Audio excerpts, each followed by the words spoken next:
Hello everyone, good morning, welcome back to my channel. আশা করি তোমরা সবাই খুব ভালো আছো, আমিও ভালো আছি।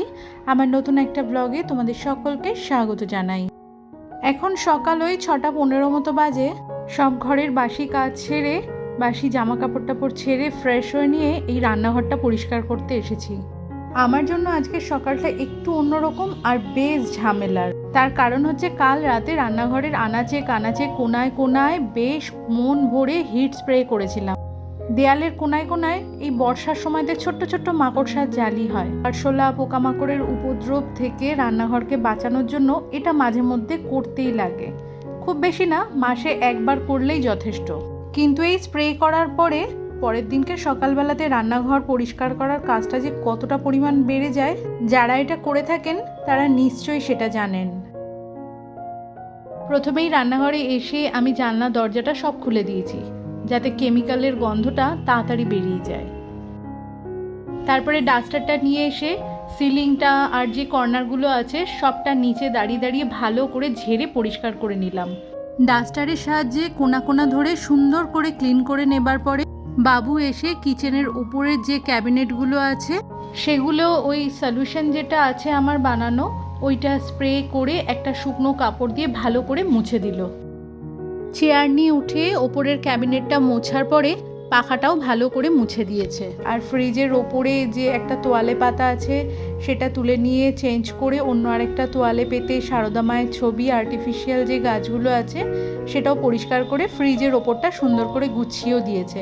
এই সবটুকুনি অফ ক্যামেরাতে করেছে, আমি ওই দাঁড়িয়ে দাঁড়িয়ে ইনস্ট্রাকশান দিচ্ছিলাম কোনটা কিভাবে করতে লাগবে।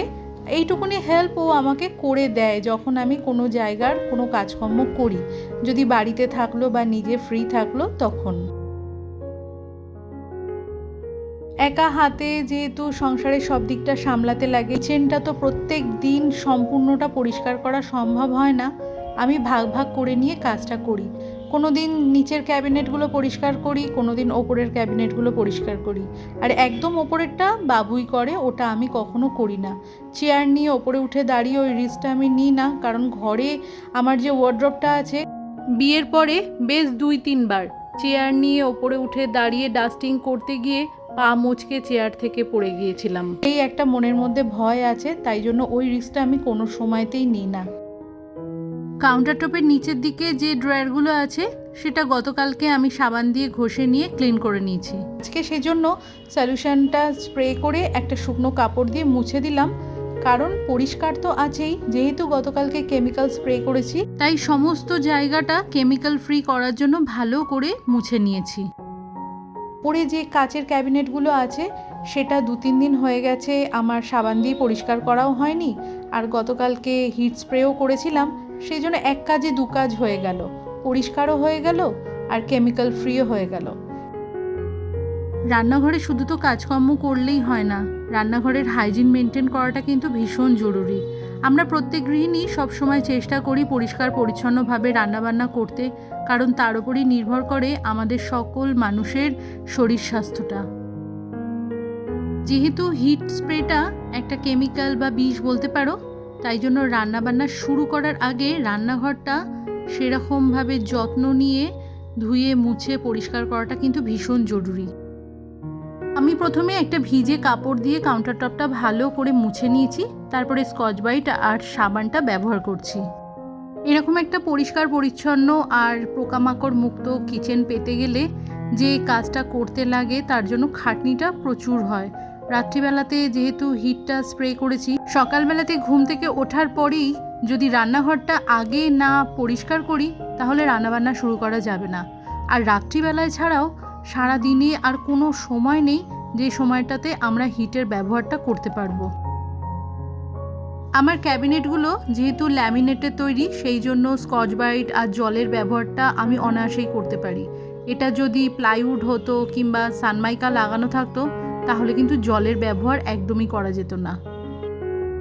কাউন্টার টপ, গ্যাসের ওভেন, টাইলসটা আমি 2-3 বার করে ঘষে ঘষে পরিষ্কার করেছি, আর ভালো করে মুছে নিতেও প্রায় বেশ কয়েকবার কাপড় ভিজিয়ে আমি প্রথমে মুছে নিয়েছি, তারপরে ওই ভিজে ওয়াইপ দিয়ে শেষবারে মুছে ক্লিন করে নিয়েছি। কাউন্টার টপের ওপরটা আমার সব সময়তেই খালি থাকে, আর হিট স্প্রে করেছিলাম গতকালকে, সেই সময়টাতে নুনের পাত্রটা ছিল, কারণ নুনের পাত্রটা মাজতে হবে, পাত্রটা ফাঁকা ছিল। মশলার যে পাত্রটা আছে সেটা সলিউশনটা স্প্রে করে আরেকটা পরিষ্কার কাপড় দিয়ে ভালো করে মুছে নিচ্ছি। কিচেনটা ক্লিন করতে করতে একটা কমেন্টের রিপ্লাই না দিলেই হচ্ছে না। জানি বড্ড বেমানান এখানে, তবুও বলছি। গতকালের ব্লগে এক দিদিভাই আমাকে কমেন্ট করেছিলেন। দিদিভাইয়ের নাম হচ্ছে কবিতা সাহা রয়।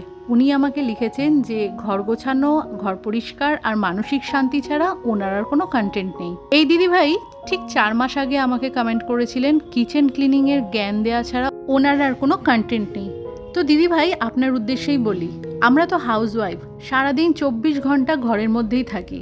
ঘর গোছাই, রান্নাবান্না করি, কিচেন ক্লিন করি, আর এর মধ্যে থেকেই মানসিক শান্তিটা খুঁজে পাওয়ার চেষ্টা করি। তো এটা ছাড়া কন্টেন্টটা আর নতুন করে কোথায় পাবো? ব্লগ বানাচ্ছি বলে কি নতুন নতুন আর্টিফিশিয়াল কন্টেন্ট ক্রিয়েট করব?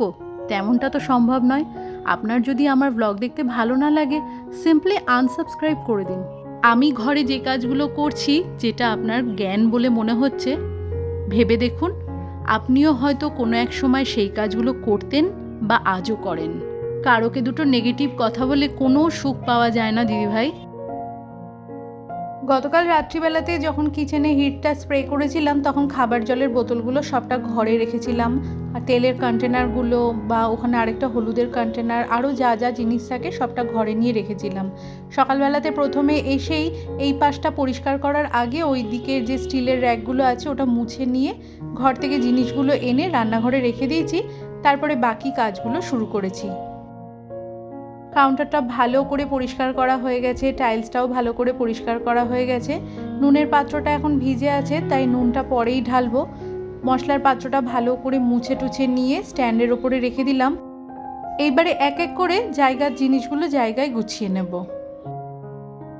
তোমরা যারা আমার নতুন বন্ধু আছো আর এই মুহূর্তে আমার এই ব্লগটি দেখছো, আমার ব্লগের কোথাও যদি কিছু ভালো লেগে থাকে তাহলে চ্যানেলটি সাবস্ক্রাইব করে তোমরা আমার পাশে থাকতে পারো। আর তোমরা যারা অলরেডি এই কাজটি করে ফেলেছো, তোমাদের সকলকে জানাই অসংখ্য ধন্যবাদ। আমার ভিডিওর কোথাও যদি কিছু ভালো লেগে থাকে তাহলে অবশ্যই একটা লাইক করে দিও। এরই মাঝে একটা কথা বলে নিই, মাইক্রোওভেন, ফ্রিজ সবটা কিন্তু কলিন দিয়ে মুছে পরিষ্কার করেছি। ফোনটাতে চার্জ চলে গেছিলো বলে ওটা শ্যুটটা আর করতে পারিনি।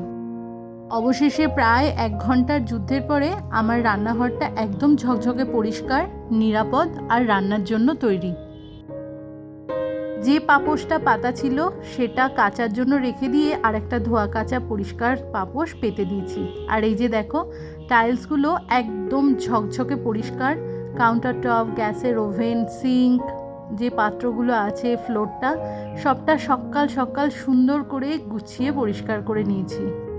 ঘর মোছার জলের মধ্যে আজকে ডেটল মিশিয়েছি। ডেটল দিয়ে ভালো করে রান্নাঘরটা মুছে নিলাম।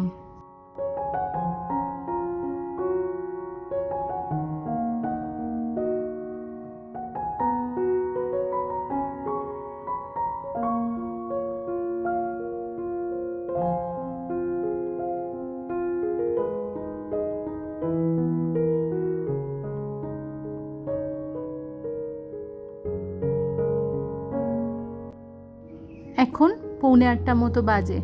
আমি স্নানটা করে চলে এসেছি। আজকে একটু দেরি হয়ে গেল, কিন্তু মনটা অনেকটা হালকা লাগছে। আমার কিচেনটা এত সুন্দর লাগছে দেখতে, ক্যামেরার মধ্যে দিয়ে তোমরা কতটা বুঝতে পারছো জানি না, কিন্তু আমার নিজে দেখেই ভীষণ ভালো লাগছে। রান্নাঘরে চলে এসে আমরা 3 জনেই ওই 2টো করে কলা আর ওই 2টো ওটস বিস্কিট খেলাম।